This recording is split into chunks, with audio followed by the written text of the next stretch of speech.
हे दृश्य आपण पाहतोय शिवतीर्थावरचं हे दृश्य आहे। विजयी उमेदवारांचं औक्षण केलं जात आहे। आपण पाहू शकतो यशवंत किल्लेदार सध्या इथे उपस्थित आहेत। त्यासोबत मनसेचे जिंकलेले मावळे सध्या इथे शिवतीर्थावर दाखल झालेले आहेत। मनसेची बैठक पार पडते आहे।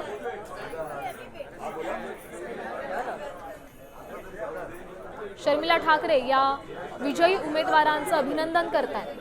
विजयी उमेदवारांसोबत बोलण्याकरता ही बैठक बोलावण्यात आलेली आहे। ही सगळी दृश्य आहेत राज ठाकरे यांच्या निवासस्थान शिवतीर्थावरची। कालच महानगरपालिकांचे निकाल लागलेले आहेत।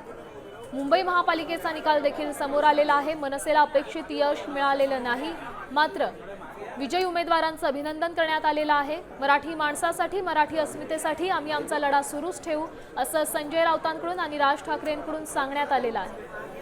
आणि सध्याची ताजी दृश्य आपण पाहतोय शिवतीर्थावरची ही दृश्य आहेत। राज ठाकरे यांचं निवासस्थान शिवतीर्थ या ठिकाणी विजयी उमेदवारांना बोलवण्यात आलेलं आहे। त्यांचं अभिनंदन करण्यात येत आहे। विजयी उमेदवार यशवंत किल्लेदार यांचं देखील इथे अभिनंदन करण्यात येत आहे। आपण पाहू शकतो हे सगळे मनसेचे विजयी उमेदवार सध्या इथे जमा झालेले आहेत। या उमेदवारांची बैठक आहे। त्यासोबत राज ठाकरे या विजयी उमेदवारांना काय कानमंत्र देतात, पुढची रणनीती काय आखतात किंवा काय सूचना देतात याकडेच सगळ्यांचं लक्ष लागलंय। मनसेच्या विजयी उमेदवारांचं औक्षण करण्यात येतंय। ही ताजी दृश्य तुम्ही साम टीव्हीच्या माध्यमातून पाहताय। आपण पाहू शकतोय मनसेच्या विजयी उमेदवारांचं औक्षण करण्यात येतंय। शर्मिला ठाकरे, राज ठाकरे यांच्या पत्नी शर्मिला ठाकरे यांच्याकडून औक्षण करण्यात येते। आपण पाहू शकतोय विजयी उमेदवार यशवंत किल्लेदार हे देखील बसलेले आहेत। त्यासोबत मनसेचे इतर काही विजयी उमेदवार देखील सध्या शिवतीर्थावर दाखल झालेले आहेत। त्यांचं स्वागत करण्यात आलंय, अभिनंदन करण्यात आलंय।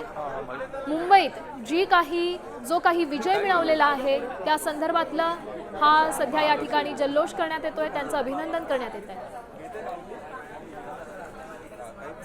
काल राज्यातल्या तब्बल 29 महानगरपालिकांचे निकाल समोर आलेले आहेत आणि त्यात मुंबई महानगरपालिकेकडे संपूर्ण देशाचं लक्ष होतं। ठाकरे बंधू काय किमया करतात याकडे देखील लक्ष होतं आणि कालचा हा जो निकाल आहे मनसेला अपेक्षित निकाल नव्हता, तरी देखील आम्ही आमचा लढा सुरूच ठेवू। मराठी माणसाकरता आम्ही लढा देऊ, मराठी माणसासाठी आणि मराठी अस्मितेसाठी आम्ही कायम लढत राहू असं संजय राऊत आणि राज ठाकरे या दोघांनीही सांगितलेलं। त्यामुळे राज ठाकरे या विजयी उमेदवारांसोबत काय चर्चा करतात, काय सूचना देतात किंवा पुढची काय रणनीती आखतात हे पाहणं महत्त्वाचं आहे।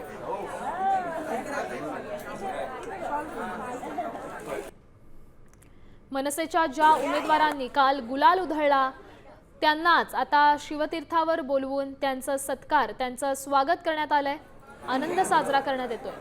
मनसेच्या विजयी उमेदवारांचं औक्षण करण्यात येतंय। राज ठाकरे यांच्या पत्नी शर्मिला ठाकरे या विजयी उमेदवारांचं औक्षण करतात।